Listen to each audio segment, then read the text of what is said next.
Hello बच्चों, let us see the question. A relation between the ratio of specific heat gamma of gas and degree of freedom F will be. Question ये कह रहा है कि degree of freedom F और specific heat का जो ratio होता है गामा उसके बीच में क्या रिलेशन होता है। चार ऑप्शन दिया है, सही ऑप्शन का चुनाव करना है। फर्स्ट ऑप्शन में कह रहा है gamma equal to F+2। Second option में कह रहा है 1/गामा equal to 1/F+1/2। Third option में कह रहा है कि F इक्वल टू 2/गामा-1। और फोर्थ ऑप्शन में कह रहा है F इक्वल टू 2/गामा-1। तो आइए देखते हैं इस क्वेश्चन का मेन की कॉन्सेप्ट क्या है और फिर इस क्वेश्चन को हम लोग अटेम्प्ट करेंगे।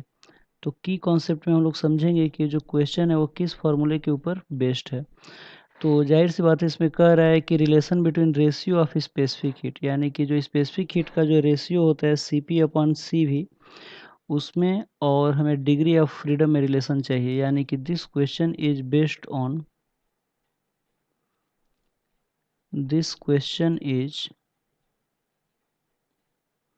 Based on ratio of specific heat and degree of freedom F।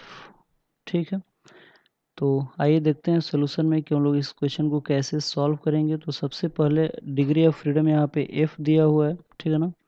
तो if small f be the degree of freedom,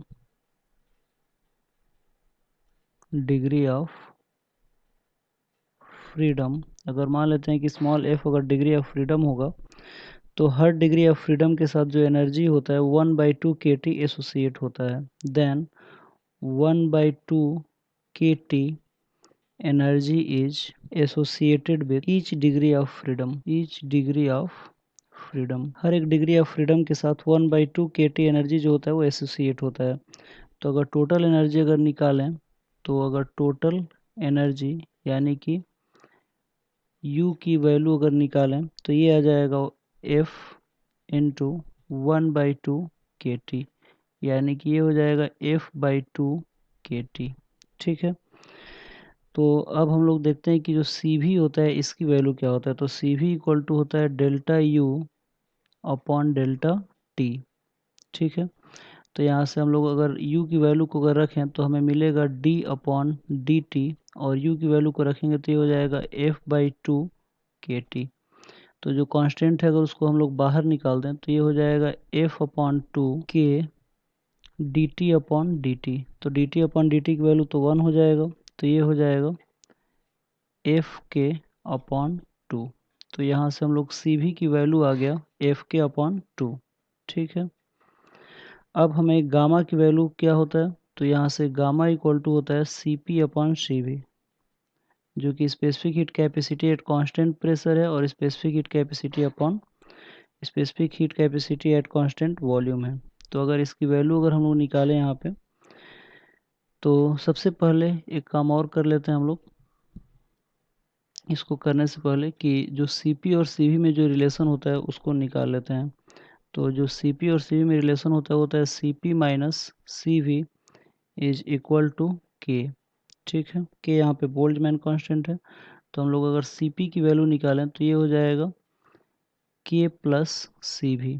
ठीक है, और CV की वैल्यू कितना है, तो CV की वैल्यू इस इक्वेशन 1 से हम लोग रख सकते हैं।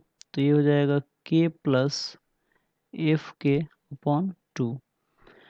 तो यहाँ से CP की वैल्यू मिल गया। ठीक है, अब इसको हम लोग गामा की वैल्यू में रख सकते हैं। तो गामा इक्वल टू होता है CP/CV। तो CP की वैल्यू क्या है, तो CP की वैल्यू है K+FK/2 अपॉन CV की वैल्यू क्या होगा, तो CV की वैल्यू हो जाएगा FK/2। तो यहाँ से ऊपर से K को कॉमन करके और अगर कटाएं तो हमें मिलेगा K ब्रैकेट में 1+F/2 अपॉन नीचे क्या मिलेगा, तो नीचे हमें देख सकते हैं कि F/2 मिलेगा।